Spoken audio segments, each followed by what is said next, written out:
Think about the last time you staffed the biggest decision of your quarter. You counted people and you counted hours. 4 people, 3 weeks, so many working days. And the plan you built on that count assumed something you never said out loud, that every hour of every head was available for the work. It wasn't. Before anyone on that team thought about your question, the environment took its share. The third back-to-back call of the day, 9 cameras on, the open floor where a colleague 2 feet away is running a different meeting into a different headset. The unwritten rule about who is allowed to close a discussion, which every person in the room is quietly working out for themselves again. All of that draws down the same capacity or decision needed. Your organization thinks with whatever the environment has not already consumed. That sentence is the subject of this episode. When I built my cognitive translation protocol, I named this dimension sensory load. Environmental factors consume cognitive bandwidth before communication even begins. And this episode is the third and last of the protocol's 3 intervention lanes, the environment interventions. 3 changes. Each one lands on something you already own. The workspace that holds the work, the format of your meetings, and the written agreement about what each role decides. The most physical thing any of them asks of you is booking a closed room. So let me give you the 3. The first is cognitive offloading. And the artifact is a standing AI workspace for each workstream that matters. Start with what a single workstream asks its people to carry. The current version of the plan. The 3 options still open. Which objection was already answered and what the answer was. All of that lives in working memory, and working memory is small. The week keeps adding to it, while the same people sit in meetings and carry the state of 5 other workstreams. So someone loses the thread. And here's what your organization does with that. It reads the lost thread as an attention problem. What actually happened is that the organization asked a head to hold more than a head holds. Some of your people solved this for themselves years ago. And I want to name who. Anyone who has worked closely with neurodivergent colleagues has seen the practice. The script written out before a difficult call, the running checklist, the notes that hold what a head does not reliably hold. Many of those colleagues also learn to keep the scaffolding out of sight because a visible scaffold tends to get read as a capability gap. So the people with the most practice at managing cognitive load are often the ones who were taught to hide the management. The change is to make that discipline the organization's own, a standing AI workspace for each workstream that matters. It holds the question as currently stated. The options open. What has been settled and what settled it? And it gets fed as the work moves. Program teams ran the paper version of this for years in status decks and one-pagers. The AI version does more than paper ever could. It holds the whole story. It answers questions about it.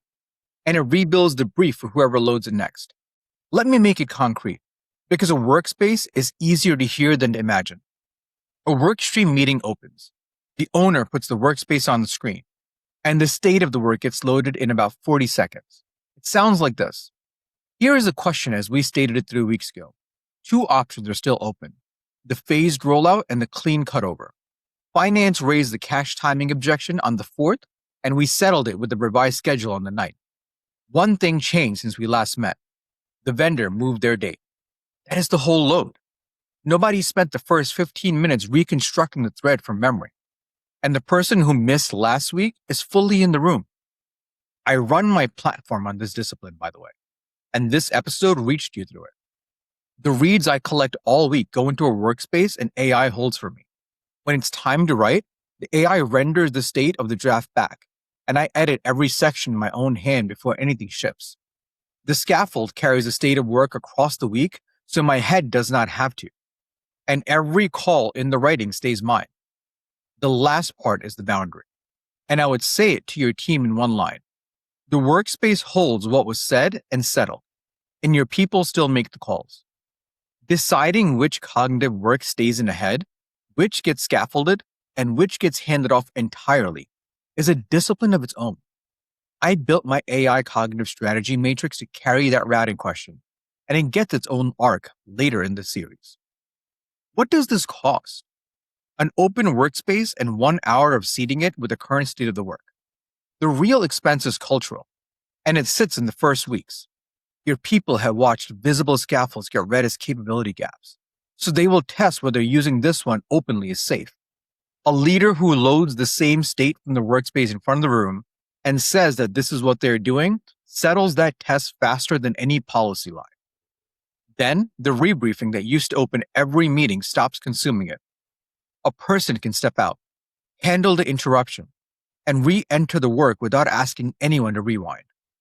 And the colleague who always prepared the written script stops being an exception because the organization now runs on the discipline they were quietly practicing all along. The second intervention is environment abstraction, and the artifact is the meeting format itself. Start with the physical layer because your organization already made design decisions there without counting their cognitive cost. The open floor plan was chosen years ago for collaboration and for the real estate line.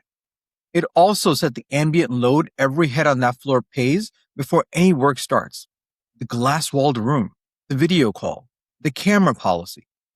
Each one is a decision about what participation costs, and most of them were never made as decisions at all. The repair side of that layer now has a name of its own. Jessica Weiss coined neuroscaping, designing a space around the nervous system instead of someone else's aesthetic. Accessibility practice already takes this layer seriously, and it has something to teach the rest of the room. A colleague who is deaf and reads lips is in the meeting only while one person speaks at a time, and faces stay visible. Two people talking over each other close that channel completely, and no amount of effort from the colleague reopens it. Meeting design decides whether that person is in the meeting at all, and the rooms that learn this run differently. One speaker at a time, cameras framed on faces, key points repeated in writing. Those rooms also become easier to follow for everyone else in them. Now look at what your current format assumes about the cognitive layer. Participation means speaking, at the pace of the room, over the ambient load of the room, on camera. For part of your team, that channel is cheap. For another part, it is the most expensive channel you could have picked. You already know this person, the one whose written analysis you rate highly, who goes quiet in the spoken format. The format records that silence as having nothing to offer. The mechanism is the same one the crosstalk created for the colleague who reads lips. The channel closed and the thinking had no route into the room. The change is a second channel, running beside the first, a written input lane, a shared document, or a chat thread where a point can be typed while discussion continues, with the facilitator pulling written points into the room with the same standing as spoken ones. Camera optional, written into the invitation as policy. One speaker at a time as a facilitation rule. Every one of those channels already runs somewhere in your organization today. The change is declaring that what arrives through them is participation and having the facilitator treat it that way visibly. Here is what that looks like the week it pays for itself. A pricing discussion is running hot. The room is converging on a number, and the analyst who built the model types 11 words into the written lane. The discount assumes annual billing, and half the pipeline is monthly. The facilitator reads it into the room. The number changes. That point was never coming in through the spoken channel because the person who held it does not fight for airtime against a converging room. The lane is the only reason it arrived while it still mattered. The cost is a sentence in the meeting invitation and the facilitator have it. A glance at the written lane every few minutes. The expense sits in the first weeks again, while people test whether typed points actually get picked up. It drops the first time a typed point changes a decision. And when the working session that decides something real needs a closed room instead of the open floor, booking the room is the whole physical intervention. It costs a calendar entry. Then the format stops selecting for the loudest channel. The person whose analysis you already trust contributes in the channel where their thinking travels best, and a point is judged on its content, whichever channel it arrived through.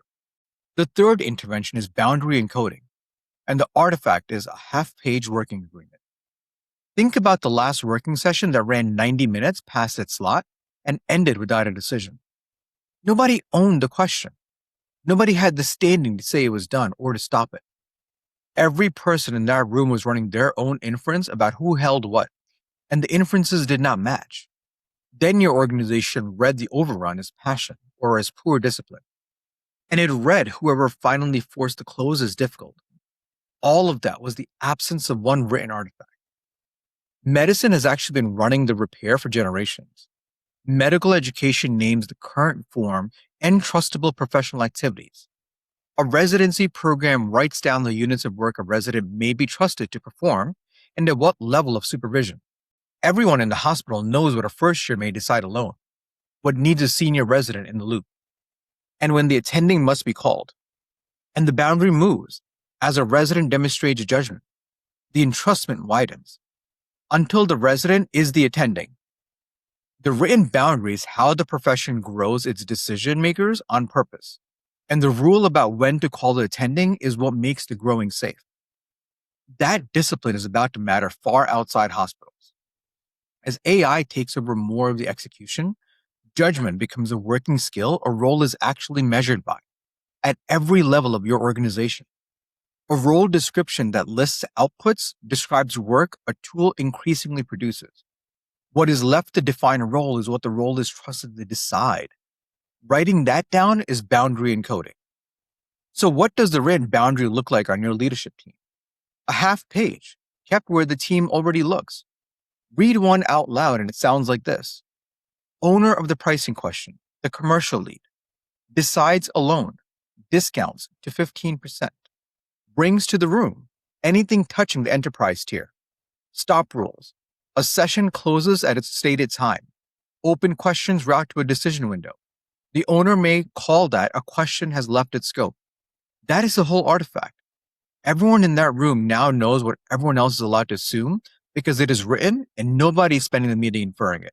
Building it costs 1 honest hour with the team because writing the boundaries down surfaces the places where 2 people believe they own the same question. That hour is front-loaded. The disagreements it services were already there, running silently under every session. The run cost afterward is a line edit when a role changes and a deliberate edit when a boundary widens. Then the overrun stops because a stop rule ends the session and routes the open question instead of buying another hour. The person who calls the close stops being read as difficult because the close was the rule working, and the rule has no tone and no delivery to misread. And the boundary that widens on paper becomes the record of a leader being built, which is a record most organizations have never kept. Before I close, the credit, because your organization already trusts this whole way of thinking in one domain. It designs the physical environment deliberately and it does it well. Ergonomic chairs, screen height guidance, quiet rooms in the building plan.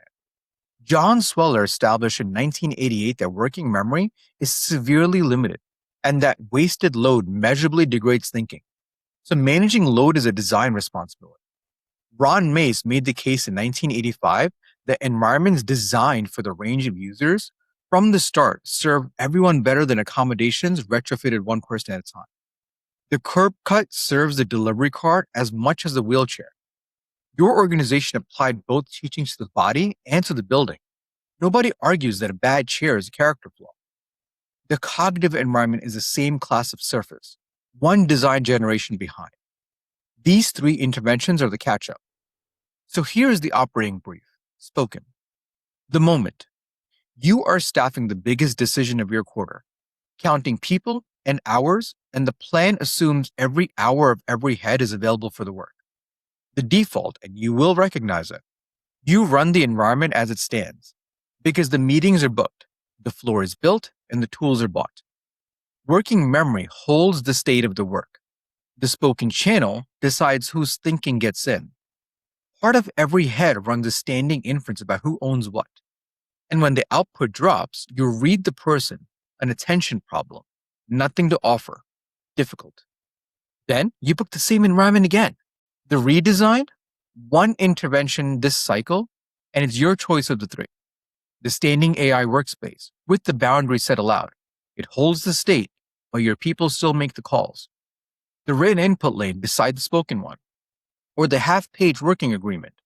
Whichever you pick, the capacity the environment was consuming goes back to the thinking. And with this lane, my cognitive translation protocol is complete. 9 interventions, and every one of the 6 failure dimensions now has a structural repair. The Monday test, and it is the whole ask this week. Pick the one workstream that matters most this quarter and open its workspace. What is decided? What is open? Who owes what? Link it in the next meeting invitation with one line saying the state of this work now lives there. Then open the meeting by loading it on the screen. If you want the full argument in writing, the essay is on the site with all 3 interventions laid out next to what each one costs. And the framework page renders the complete map of my cognitive translation flow.